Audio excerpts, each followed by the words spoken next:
Unions have signed a new wage deal in the Public Service Coordinating Bargaining Council, ending a dispute with government. The 2-year agreement includes the conversion of the current non-pensionable cash allowance into a pensionable salary. The offer will be binding on all unions, including those who are yet to sign. Public Servants Association spokesperson Claude Naicker joins us now for more on this. Claude, good to have you, and thank you very much for your time and coming on tonight here on In Focus. I believe this is a deal that will now be put in place with immediate effect. However, as I mentioned, there are some unions, including Mehau, who have, of course, pushed back on this particular deal with government. Does the fact that majority unions are accepting of this deal in any way affect your bargaining power, I suppose, for future negotiations, the fact that you are not all unanimously united in accepting this deal?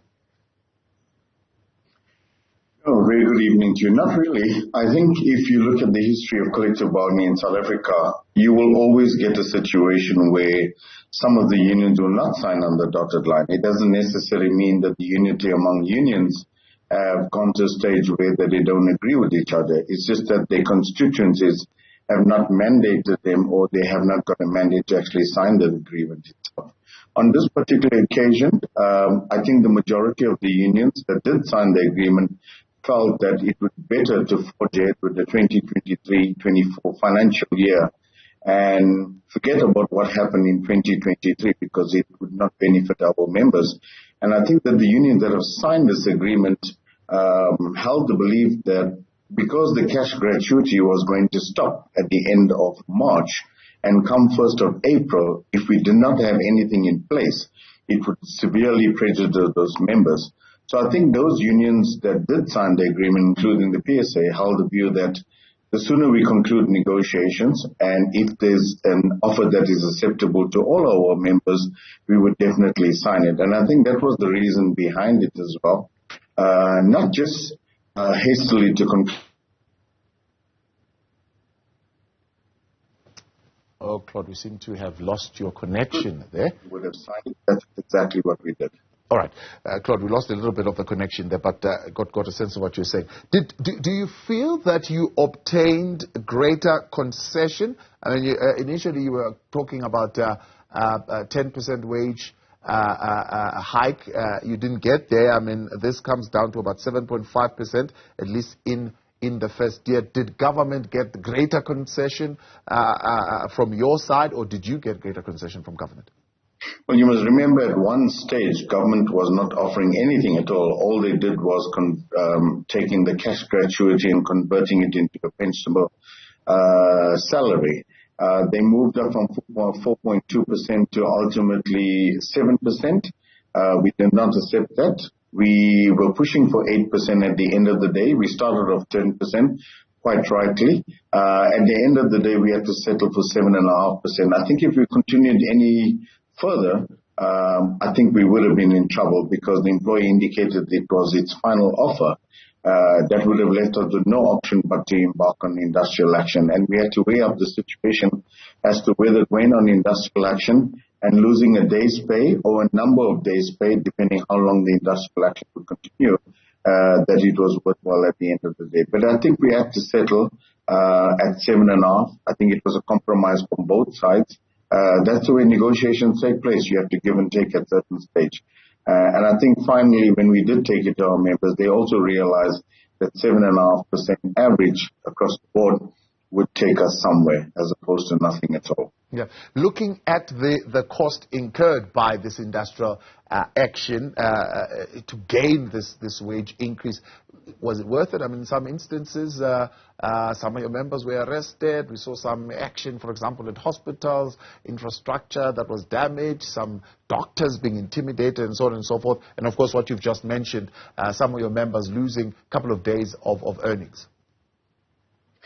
Yeah, I think not particularly the PSA members. You must remember that we went on industrial action last year, and we invited all the unions to actually join us. I think it was an opportune time to go on strike action last year, when we did not favor the employer implementing the salary increase unilaterally.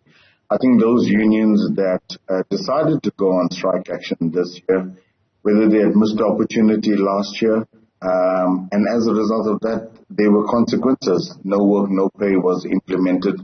So I think they will feel the crunch, because we had to weigh the situation as to how much increase we are getting, as opposed to, as I said, if we had to go on strike action, how much would members tend to lose? At the end of the day, as the PSA and a few other unions that did sign the agreement, I think we took the correct decision in saying that, listen, let's continue negotiating for 2020 to 24 as opposed to worrying about what happened in the past. So I think those members for those unions that the government is going to make no work, no pay, I think they are going to feel the pinch in the pockets. What do you feel about the collective bargaining process? Is it working?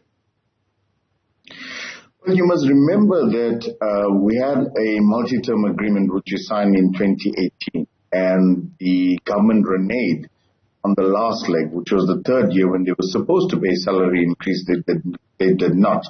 That severely dented the relationship as far as the public sector unions are concerned and government. We had a very acrimonious time going into 2021 and 2022 by them implementing the salary increase unilaterally further dented that. I think it put a very strained relationship between us and the government. And it's going to take a lot of effort, I think, particularly from the government, to try and improve that relationship. I think they made a small effort this year by coming to the negotiating table very early and not wasting time and giving us exactly what was in their basket and what they could offer. And I think that made it a lot easier. I think if they set the tone in the future years, I think we are in the right direction. We have to build relationship, not just because of the unit, but for the members and for those public servants that are suffering on a daily basis. So we have to make a great effort from both sides if we need to build relationship as far as collective bargaining is concerned. Yeah, it's also a concern from us looking on from the outside of this particular collective bargaining system to ask the question, are there practices that could be improved? For example, in how we do this thing without, in some instances, having prolonged industrial action. In instances, for example, if it's teachers affecting the education of learners, if it's healthcare professionals affecting, of course, healthcare services and so on and so forth. Are there practices that would need to be improved in this particular collective bargaining system that would help avoid those kind of situations?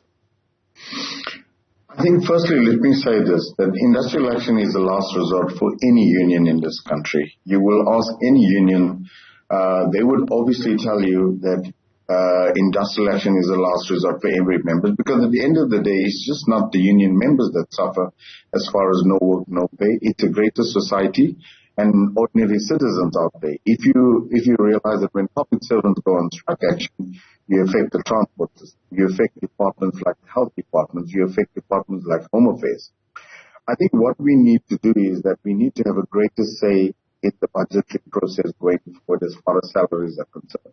I think if government takes us seriously as far as the inputs that we make as far as budgetary proposals are made, then I think we can fast track the negotiation process. Because what happens is that when we get to the negotiating table, without actually knowing what is set aside for salary increases and we make our demands, we basically trying to suss out each other for a very long time. And that's when negotiations are protracted, it frustrates each other. And at the end of the day, public servants, when they do get their salary increase, there are big tax implications. At the end of the day, is it worth it to actually negotiate for so long and you get nothing at the end of the day, because after tax implications, you're left with actually nothing.